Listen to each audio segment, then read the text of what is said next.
ये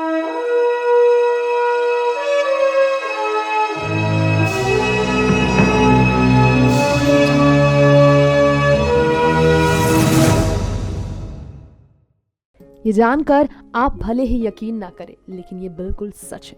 अंतिम दिनों में किस तरह से BIPAP वेंटिलेटर के अंदर कादर ने बड़े ही दर्द भरे लम्हों को गुजारा था। रोंगटे आपके भी खड़े हो जाएंगे ये जानकर कि उनके बेटे ने ही इस बारे में जानकारी दी थी। दरअसल अपनी ज़िंदगी के आखिरी कुछ दिनों में कादर खान कुछ इस तरह से तकलीफ का सामना कर रहे थे कि सिर्फ और सिर्फ उनकी आंखें पलके झपकती थी। आंखों की सिर्फ और सिर्फ पलके ही झपकती थी। सिर्फ आंखों से ही वो इशारे किया करते थे, सिर्फ आंखें ही काम किया करती थी।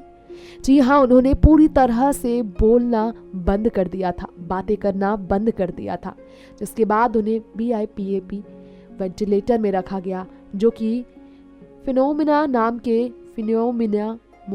के एक बीमारी से ग्रसित हुए, जिसके बाद प्रोग्रेसिव सुप्रान्यूक्लियर पाल्सी नाम की बीमारी से ग्रसित कादर खान की सेहत और भी ज़्यादा बिगड़ती गई। और तो और न सिर्फ दिमागी हालत पूरी तरह से ख़राब हुई, बल्कि पूरी तरह से उन्होंने अपने शारीरिक बैलेंस को भी मेंटेन करना बंद कर दिया था।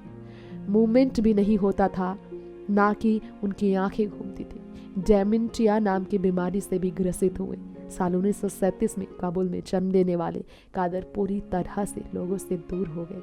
यश चोपड़ा की फिल्म दाग के जरिए बॉलीवुड में डेब्यू करने वाले राजेश खन्ना और शर्मिला टैगोर की लीड रोल वाली फिल्म में कादर खान को काफ़ी तारीफें मिली, जिसके बाद 300 से भी ज़्यादा फिल्मों में उन्होंने एक्ट किया। 250 फिल्मों की उन्होंने डायलॉग और स्क्रीन लिखी। तो वही रणधीर कपूर और जया बच्चन की फिल्म जवानी दीवानी के पहले डायलॉग राइटर बने कादर, जिनका ये राज खोलने वाले कोई और नहीं, सिर्फ उनके बेटे थे, जिन्होंने उनके अंतिम दिनों के बारे में सच बताया, जिसके बाद सभी फैंस खूब रोए।